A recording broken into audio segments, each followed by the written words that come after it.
Puasa wajib Ramadan. Puasa bahasa Arab saum. Secara bahasanya boleh diartikan sebagai menahan diri.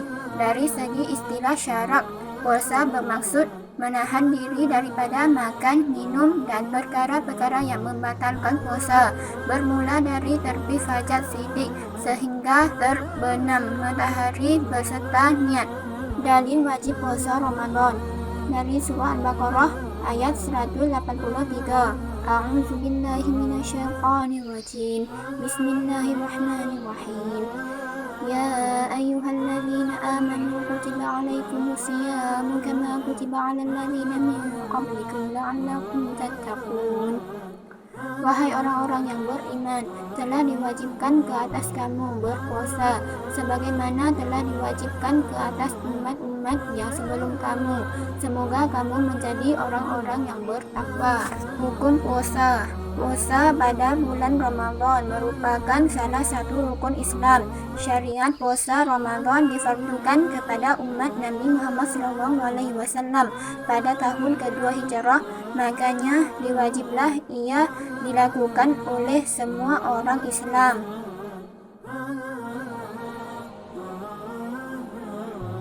Tema akidah, beriman kepada kitab.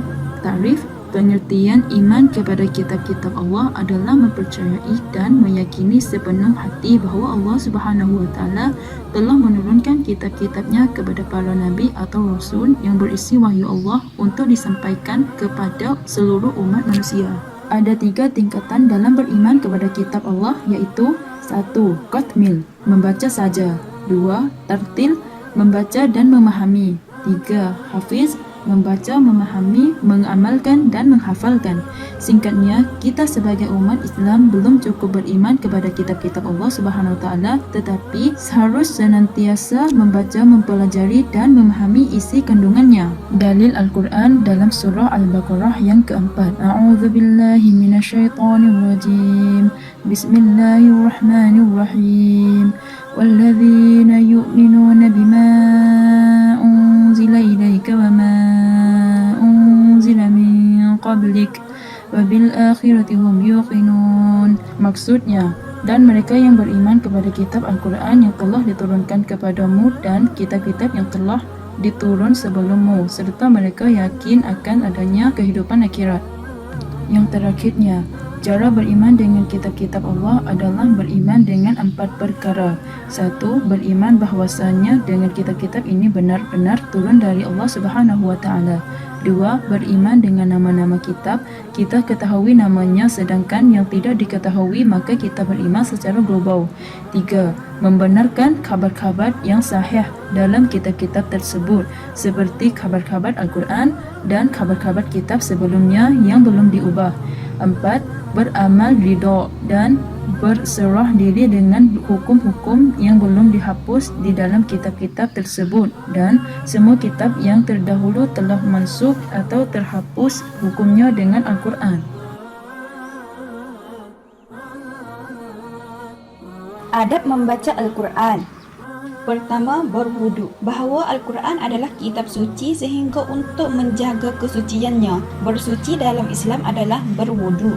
Kedua, membaca berperlahan. Membaca Al-Quran bukan sekadar membaca sahaja.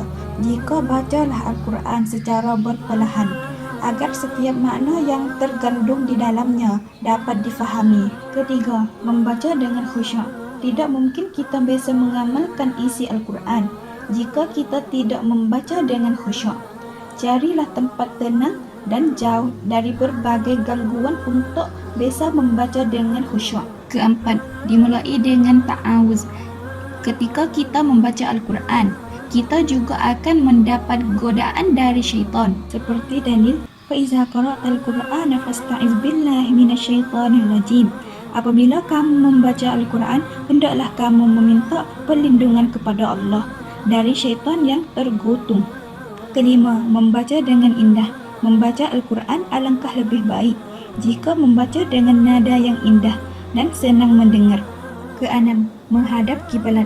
Sebagaimana ibadah lain seperti solat dan berwudu.